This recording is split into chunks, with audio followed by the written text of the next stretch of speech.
Hello viewers, welcome back to the channel accounts easy. So guys, आज हम करने वाले हैं इश्यू ऑफ शेयर चैप्टर का पार्ट नंबर 4। पार्ट नंबर 4 में हमें करना है कंसिडरेशन अदर देन कैश। ये वाला टॉपिक बहुत इंटरेस्टिंग है और बहुत इजी, आपको अच्छे समझ में आ जाएगा। तो इसमें हम एग्जाम्पल के थ्रू समझते हैं। फर्स्ट ऑफ ऑल, लाइक ये है राम, ठीक है, इसकी एक्स लिमिटेड कंपनी है। सो ये कंपनी है एक। उसके बाद क्या होता है, ये एक वेंडर के पास जाता है। वेंडर है एक शॉपकीपर,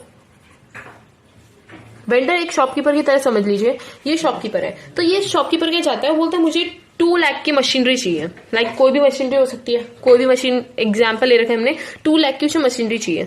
सो उसने सोचा, फिर उसने बोला कि देखो हमारे पैसे तो नहीं है, हम आपको इतने पैसे नहीं दे सकते 2 लाख के, हम आपको अपनी कंपनी के शेयर्स दे सकते हैं। तो 1 लाख के वो शेयर्स दे देता है और बोलता है थोड़ा पैसे तो दे दो। शॉपकीपर बोलता है कि थोड़ा पैसे तो दे दो, तो 1 लाख के वो कैश देता है और 1 लाख के वो अपने शेयर्स इशू कर देता है। तो उसके बाद क्या होता है, यहाँ पे हमारे टोटल 2 लाख के उसे मशीनरी का पेमेंट हो जाती है उसकी, ठीक है।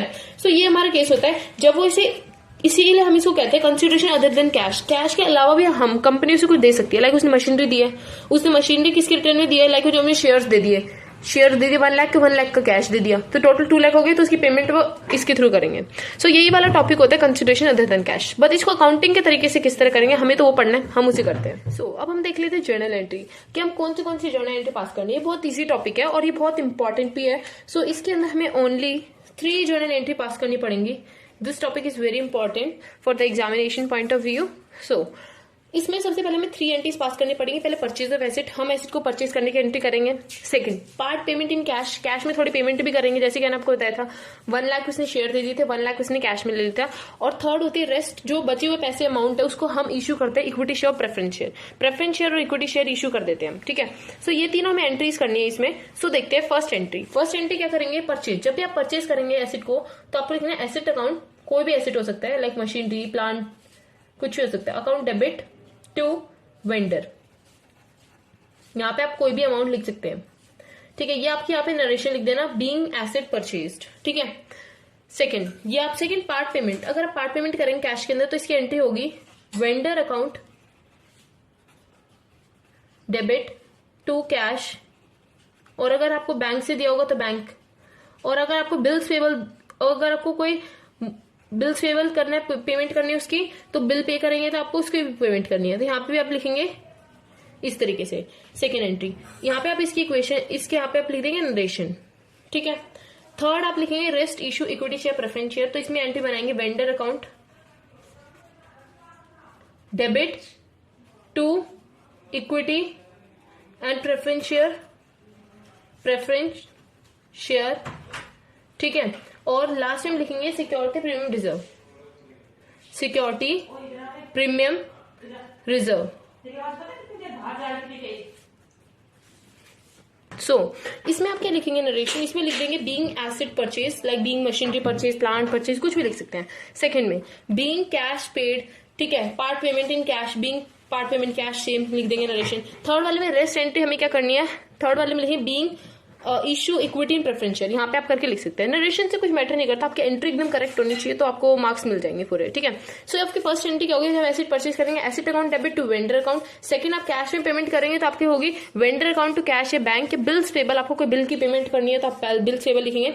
और थर्ड आपकी है vendor account debit to equity shares to security reserve. अगर आपके पास, अगर आपको उसने प्रीमियम दे रखा है तो आप प्रीमियम को क्रेडिट कर देंगे, मैंने आपको बताया था हमेशा प्रीमियम को क्रेडिट करते हैं। और अगर आपको प्रीमियम नहीं दे रखा होगा तो आप नॉर्मल एंट्री करेंगे vendor account debit to equity and preference share. So I hope आपको ये समझ आ गया होगा अच्छे से। अब हम क्वेश्चन के थ्रू समझते हैं किस तरीके से हम करेंगे। But guys, before moving ahead हमें एक एंट्री देखनी है। अगर हम पूरा बिजनेस को परचेज कर लेते हैं, पहले तो मैं कैसे परचेज कर रहे थे तो हमने 3 एंट्रीज पास की थी, बट अगर हम पूरा बिजनेस परचेज कर लेते हैं तो क्या एंट्री करेंगे। सो फर्स्ट एंट्री देखिए, फर्स्ट एंट्री होगी एसेट अकाउंट डेबिट। आपको कुछ एसेट, अगर आपने पूरा बिजनेस परचेज कर लिया तो एसेट भी आपकी होगी, सारी लायबिलिटीज आपकी होगी उस बिजनेस की, लायबिलिटी अकाउंट डेबिट, ठीक है, credit, sorry, asset account debit to liability, ठीक है। आपने परचेज कर लिया, बट और आप नॉर्मल एंट्री कैसे करते थे, फर्स्ट वाली asset account debit to vendor account, but यहाँ पे आपको नॉर्मल तो करना ही है, asset account debit to vendor तो करेंगे आप, ठीक है। बट यहाँ पे सिर्फ आपको लायबिलिटी ऐड कर देना है, ठीक है। इतना कर सकते हैं, ये तो नॉर्मल है बिकॉज फर्स्ट एंट्री है ये हमारी जिसमें हम पूरे बिजनेस परचेज करते हैं। तो asset account debit to vendor account हम नॉर्मली करते थे, बट अब यहाँ पे हमारी लाइबिलिटीज भी हमें, अगर हमने कोई बिजनेस परचेज ही कर ली तो उसकी एसेट भी हमारी होगी, लाइबिलिटी भी हमारी होगी, तो लाइबिलिटी भी यहाँ पे हो जाएगा क्रेडिट। सो अब क्या करना है आपको, अगर आपका बैलेंस ऊपर बचता है, लाइक आप इन दोनों को प्लस करेंगे गाइस, इन दोनों को आप प्लस करेंगे और आपका बैलेंस ऊपर बच रहा है, तो आप ऊपर आपका बैलेंस बच रहा है, तो ऊपर आपको जो बैलेंस है उसे पूरा कंप्लीट करना है गुडविल से। यहाँ पे बैलेंसिंग फिगर लिख सकते हैं, बैलेंसिंग फिगर के नाम से आपको यहाँ पे इसे कंप्लीट करना है। और अगर आपका ऊपर का बैलेंस ज्यादा है और नीचे का बैलेंस कम है, तो उसको आपको कैसे करना है, उसको आप बैलेंस कैसे करेंगे, उसको कैपिटल रिजर्व से। बस आपको ये दोनों अच्छे से समझना है कि आपके ऊपर अगर आपका बैलेंस बचेगा तो आपको गुडविल के नाम से करना है, नीचे बचेगा तो आपको कैपिटल रिजर्व के नाम से करना है, और आपकी हो जाती है यहाँ पे फर्स्ट एंट्री कंप्लीट। ठीक है, ये जो होता है वेंडर, यहाँ पे पीसीबी होता है, ये परचेज कंसिडरेशन। ठीक है, इसको क्या कहते हैं, परचेज कंसिडरेशन भी कहते हैं। सो आपको फर्स्ट एंट्री एकदम अच्छे से समझ आ गई होगी। Second entry and third entry remain same. Second entry हमारी क्या बनी थी, सेकेंड एंट्री और थर्ड एंट्री हमारी बिल्कुल सेम रहेंगी। Vendor account debit to bank cash और बिल्स पेबल। ठीक है, सेकेंड और थर्ड एंट्री बिल्कुल सेम रहेंगी। थर्ड एंट्री क्या होगी, vendor account debit to share capital, और लास्ट में आप लिखेंगे SPR mean security premium reserve. आपको एक फुल फॉर्म लिखनी है, शॉर्ट फॉर्म यूज नहीं करनी है, एसपीआर आपको सिक्योरिटी प्रीमियम रिजर्व लिखना है। सो आपकी ये वाली एंट्री तो ये तो बिल्कुल सेम थी, ये वाली एंट्री थोड़ी इंपॉर्टेंट हो जाती है, ये थोड़ी डिफरेंट। आपको कुछ एसेट्स दे रखे हैं क्वेश्चन के अंदर, आपको इसलिए ऊपर एसेट्स को डेबिट कर देना, लाइबिलिटीज को क्रेडिट कर देना, और वेंडर को आपको क्रेडिट करना है, और बैलेंसिंग फिगर ऊपर आएगी तो गुडविल, नीचे आएगी तो कैपिटल रिजर्व। सो इस तरीके से ये वाला आपकी टॉपिक खत्म हो गया। अब हम देखते हैं question, with the help of question हम इसको समझते हैं। ये हमारा फर्स्ट क्वेश्चन है, इसे ढंग से देखते हैं। चलो, सबसे पहले में बोला है Ranjan limited purchase a running business from Vikas LTS from at sum of 2,50,000 payable as 2,20,000 in fully paid equity share of 10 each and balance by bank draft. ठीक है, तो सबसे पहले रंजन जो है वो परचेज करता है एक बिजनेस फ्रॉम विकास लिमिटेड से, पूरा इतने में परचेज करता है, बट उसने पे कितने किए हैं, 2,20,000 इन फुली पेड करता है equity share at the rate of कितने का हमारा शेयर, 10 का, एंड बैलेंस बाय ड्राफ्ट, और जो भी आपका बैलेंस बचेगा उसे वो बैंक के थ्रू पे करेगा। The asset and liability consider the following. Asset and liability को कंसीडर किया, ये हमारे एसेट्स दे रखे हैं, ये हमारा एसेट है, ये भी एसेट है, ये भी एसेट है, ये भी एसेट है, ये भी, ये लाइबिलिटी है। ठीक है, तो ये एसेट लाइबिलिटी दे रखे हैं। सो इसके थ्रू हमने पूरा बिजनेस खरीद लिया है, तो पूरा बिजनेस जब हम परचेज करते हैं तो मैंने बताया था asset account debit to liability और नीचे वेंडर आता है। तो चलो इसकी एंट्रीज पास करते हैं फटाफट। Plant and machinery account debit, building account debit, debtors account sundry debtors account debit, stock account debit, cash account debit. अब यहां पे लिख लेते हैं हम 2 क्रेडिटर्स, 20,000 के हैं, मशीनरी, बिल्डिंग,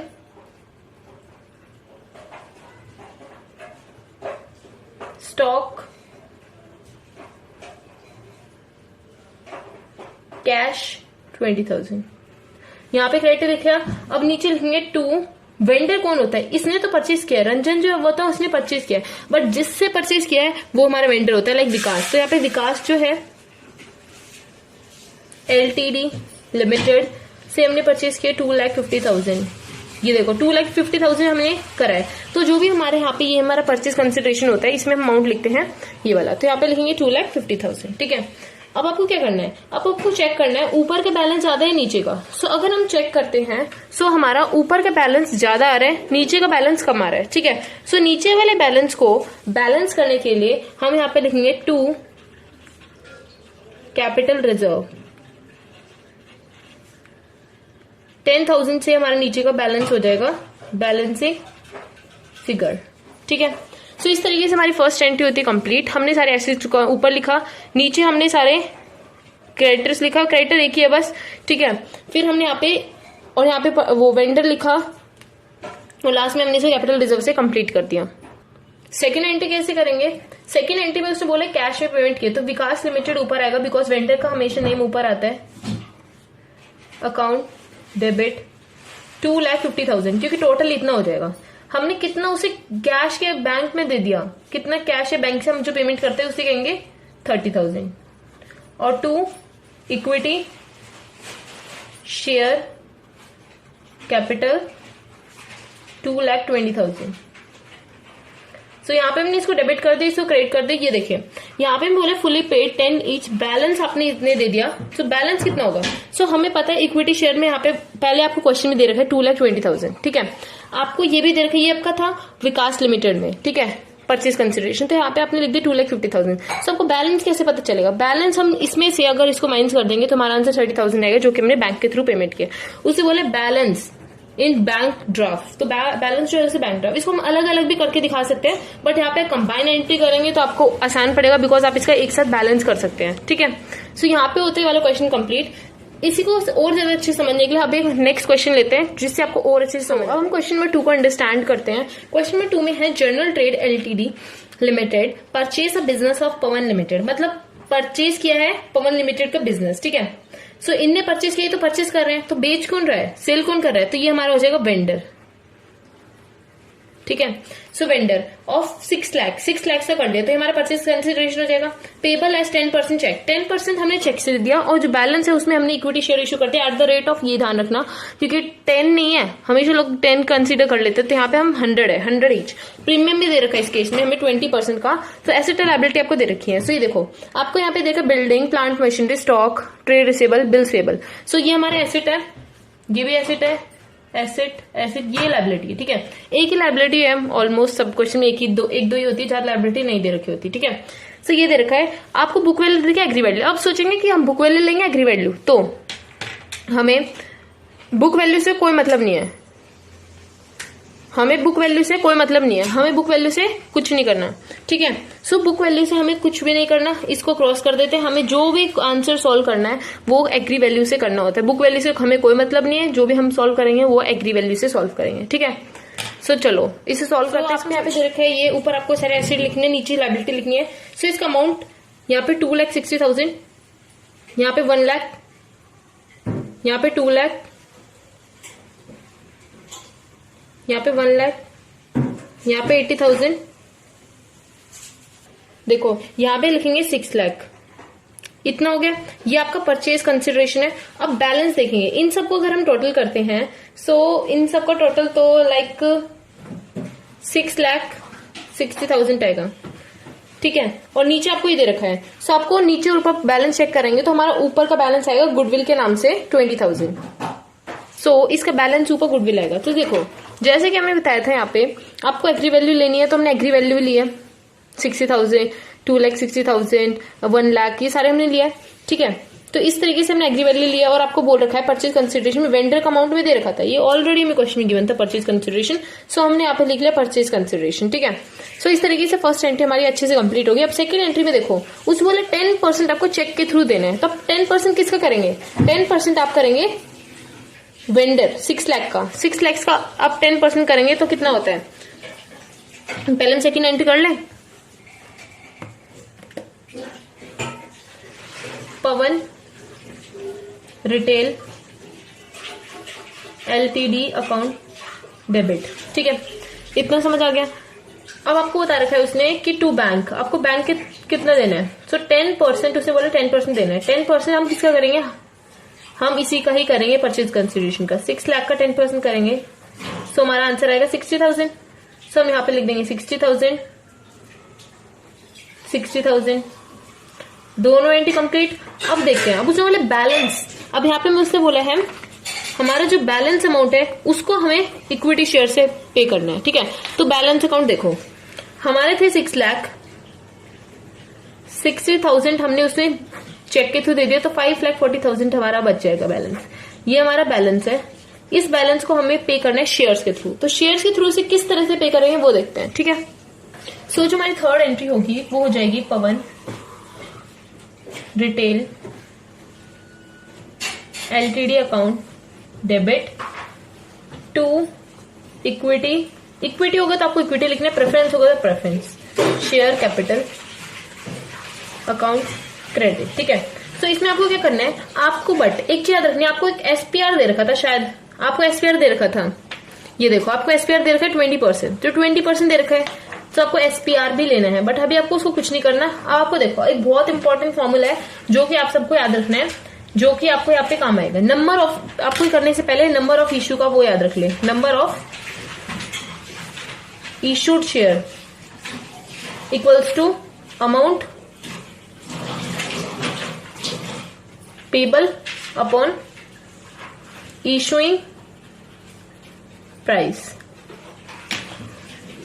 आपको कितना अमाउंट पे करना है, ये कैसे निकालेंगे आप, आपको कितना अमाउंट पे करना है हमें बताना है। तो देखो अमाउंट कितना निकालता, हमने पीछे आपको बताया था कि हमारा आएगा 1,50,000 बैलेंस हो जाता, क्योंकि हमने 6 लाख में से अगर माइनस करेंगे 60,000 तो हमारा 5,40,000 आंसर आ जाएगा।